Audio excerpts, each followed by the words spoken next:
22 h sur Télé Djibouti, bienvenue à vous dans cette nouvelle édition de la rédaction dont voici les principaux titres. Le chef de l'État a reçu aujourd'hui le président de la mission d'observation de l'Union africaine. Et le Japon donc va fournir un patrouilleur pour la surveillance maritime des gardes-côtes djiboutiens. Et 2 attentats ont été donc déjoués en France. Bonsoir et merci à vous de nous rejoindre sur Télé Djibouti. Le président de la République, Ismaël Omar Guelleh, a reçu aujourd'hui, en fin de matinée, le président de la mission d'observation de l'Union africaine aux législatives djiboutiennes du 23 février dernier, Anicet Dolo Guelleh, par ailleurs ancien Premier ministre de la République centrafricaine. Au cours de cette audience, M. Dolo Guelleh a fait état au président Guelleh de ses constats relatifs à la campagne électorale et au scrutin qui ont récemment eu lieu dans notre pays.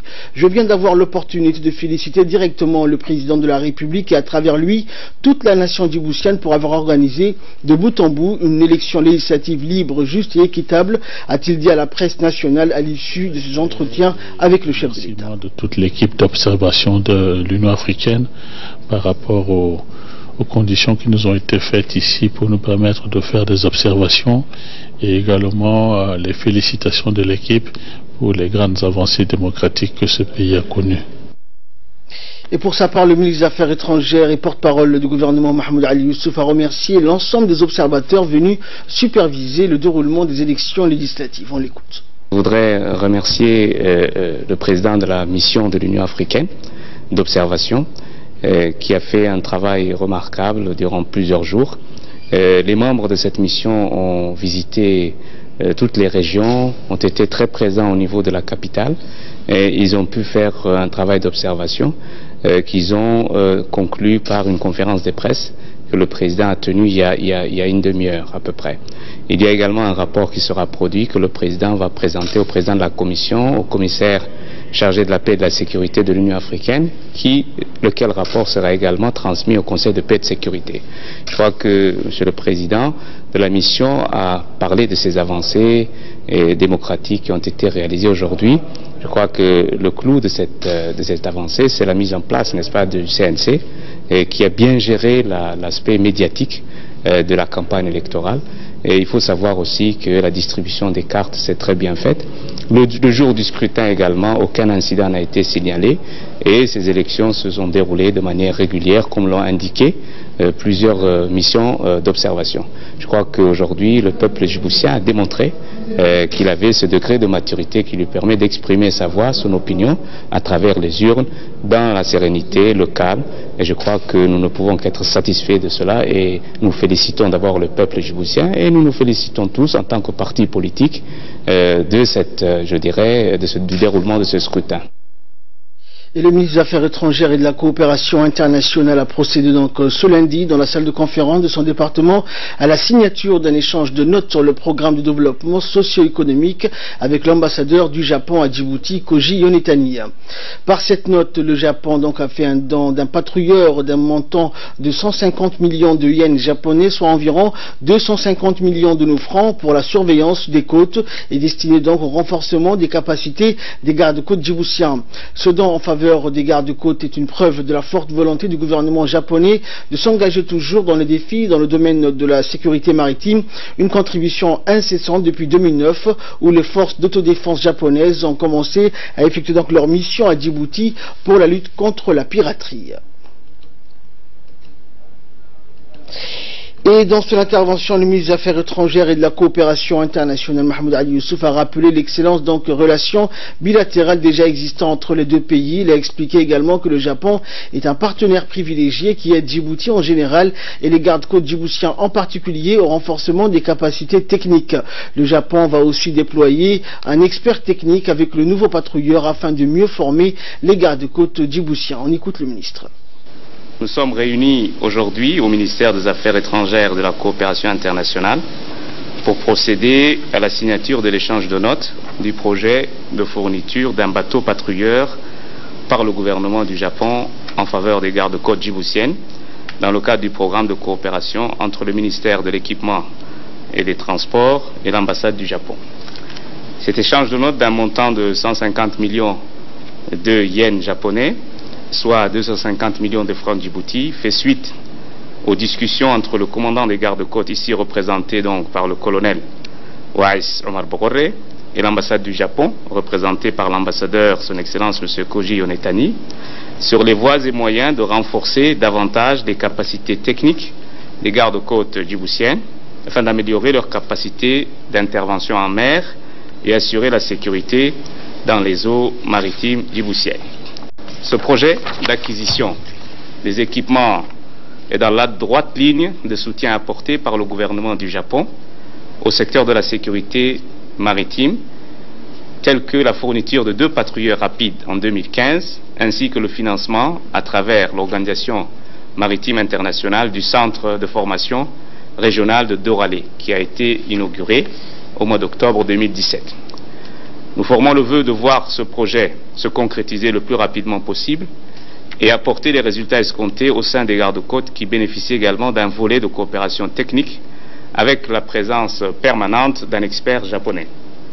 De plus, un important exercice conjoint entre les gardes-côtes djiboutiens et japonais s'est déroulé en présence d'un vice-amiral japonais à Djibouti le 22 février 2018, ce qui témoigne de l'excellente coopération sur le terrain entre les deux institutions. Ainsi, la coopération japonaise se caractérise par le nombre de projets importants financés par le gouvernement du Japon depuis une trentaine d'années et qui se sont avérés très bénéfiques pour la République de Djibouti, qui fait face à de nombreux défis socio-économiques.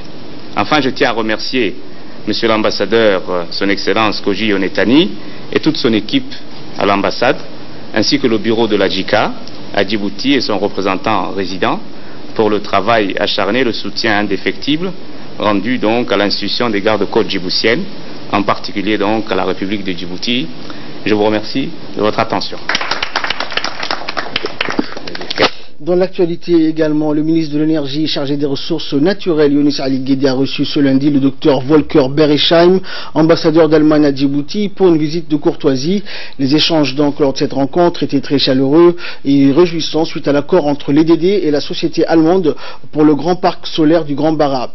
Était présent donc également le secrétaire général du ministère de l'Énergie ainsi que le directeur de l'Énergie. Ce fut l'occasion pour l'ambassadeur allemand d'annoncer sa volonté de voir le ministère de l'Énergie s'associer à un atelier sur l'énergie renouvelable prévu pour le 11 mars prochain. Bien entendu, le soutien indéfectible du ministre pour ce genre d'initiative n'est plus à démontrer. Celui-ci s'est réjoui donc quant à l'organisation de cet atelier et a ainsi garanti que son département était prêt pour tout support. Cet atelier sera également l'occasion d'aborder la question d'un marché local pour le secteur des énergies renouvelables avec la collaboration de la Chambre de commerce. Les délégués envoyés par l'Union africaine afin de superviser le déroulement des élections législatives se sont à leur tour exprimés au cours d'un point de presse aujourd'hui. On les écoute. La présente évaluation que nous avons faite est basée sur le compte rendu d'observation directe faite par les différentes équipes déployées dans les 6 régions du pays.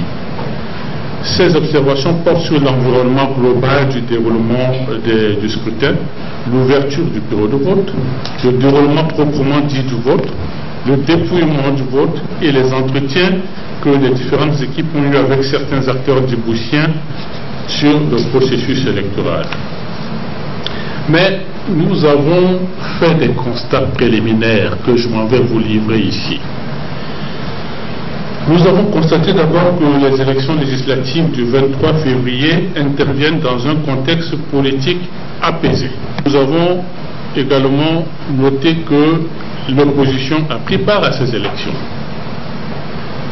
Nous avons noté également l'existence d'une loi portant statut juridique de l'opposition politique et fixant les conditions de son exercice. Et que cette loi indique également le fait que les partis politiques sont financés. Et bon, maintenant, il reste à parfaire l'application de ce financement. Nous avons noté une avancée significative quant à la réglementation de la femme, du rôle et de la place de la femme dans la société djiboutienne. En effet, le quota réservé à la femme aux fonctions électives et administratives est passé de 10 à 25% à la faveur d'une loi, la loi du 11 janvier 2008. Et divers textes d'application pertinents ont été pris par les autorités compétentes pour favoriser le déroulement harmonieux de ces élections. S'agissant des médias, nous avions, à l'issue des élections présidentielles de 2016, encouragé les autorités djiboutiennes à mettre en place une autorité indépendante de régulation des médias. Et la mission a constaté avec satisfaction que la Commission nationale de la communication, CNC, a été mise en place et est fonctionnelle. La mission salue cette avancée très importante dans le processus de démocratisation en République de Djibouti. De même, et à l'intérieur du fonctionnement de cette commission, la mission a noté la rigueur dans la gestion par la CNC de l'accès équitable aux forces politiques engagées dans les élections législatives de février 2018 aux médias du service public. La délégation de l'Union européenne en République de Djibouti accueille du 26 février au 1er mars à l'hôtel Sheraton le séminaire annuel régional des chargés et coordination de la communication de l'Union européenne. Ce séminaire regroupe une trentaine de professionnels de l'Union européenne de différents pays d'Afrique anglophone dans le cadre du développement et de la mise en place d'une stratégie globale de communication de l'institution. Djibouti tend de plus en plus à être donc un hub régional pour l'Union européenne pour faire le lien entre ces différentes institutions présentes en Afrique.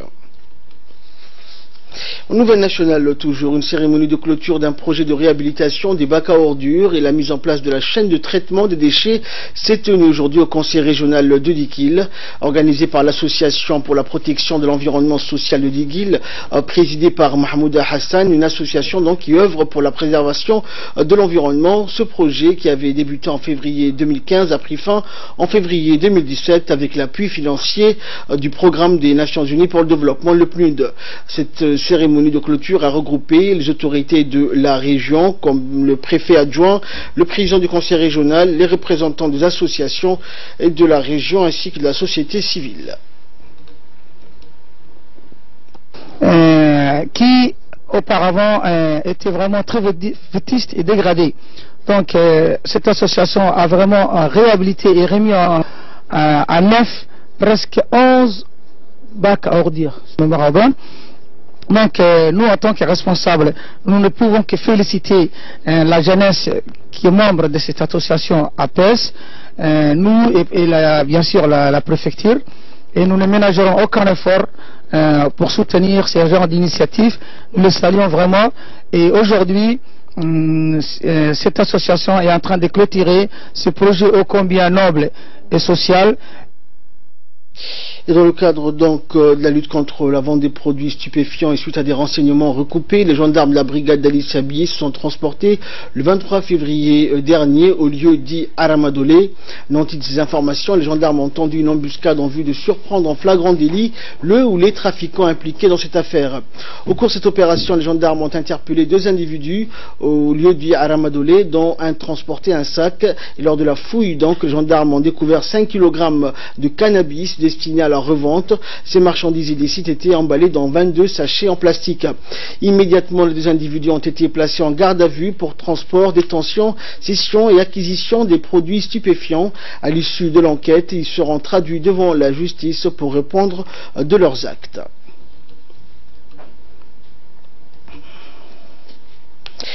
Et enfin, page nécrologie pour clore l'actualité nationale. Nous avons appris avec tristesse le décès de M. Mohamed Ali God, ancien gendarme en poste donc ces 10 dernières années à l'ambassade de Djibouti en France. Le décès donc est survenu vendredi 23 février à l'hôpital central d'Étampes en région parisienne. Le défunt a laissé derrière lui 4 enfants. Nous prions le bon Dieu de l'accueillir dans son paradis éternel. Inna lillahi wa inna ilayhi raji'un. Et de là, nous passons à l'actualité internationale avec Fardous. Bonsoir Fardous. Bonsoir. Alors, 2 attentats ont été déjoués en France, Fardous. Et oui, Ahmed, donc il s'agit d'un individu radicalisé qui visait un équipement sportif dans l'ouest de la France et des forces militaires dans le sud. L'information a été fournie par le ministère de l'Intérieur. Ces 2 projets d'attentats ont été déjoués, notamment donc au cours de perquisitions à son domicile près de Nîmes. Des produits pouvant donc servir à la confection d'explosifs ont été retrouvés, même si la France a été donc moins frappée l'an dernier. Les autorités restent sur le qui-vive. 20 attentats ont été déjoués en 2017. Et enfin, donc, toujours pas de trêve, Fardous, à la Ghouta, et soupçon d'attaque chimique en Syrie. Eh bien donc les 400 habitants de cette banlieue donc Ahmed de la Ghouta orientale se situant donc dans la banlieue de Damas ont encore été bombardés hier par des raids aériens un peu moins intenses et qui visaient davantage les secteurs des combats. Selon l'Observatoire syrien des droits de l'homme, mais 14 civils dont 3 enfants ont cependant péri dans le pilonnage. Dans cette banlieue de Damas qu'est la Ghouta, hier un médecin a constaté une quinzaine de suffocations, probablement chlore. Un enfant est mort. Un groupe de rebelles a dénoncé de nouvelles attaques chimiques du régime. Moscou, allié de Damas, refute donc et accuse les rebelles d'avoir eux-mêmes eu recours à ces substances chimiques pour en accuser le régime d'Assad. Merci Fardous, merci également à vous de nous avoir suivis. C'est la fin de cette édition. Excellente soirée sur Téléjournée.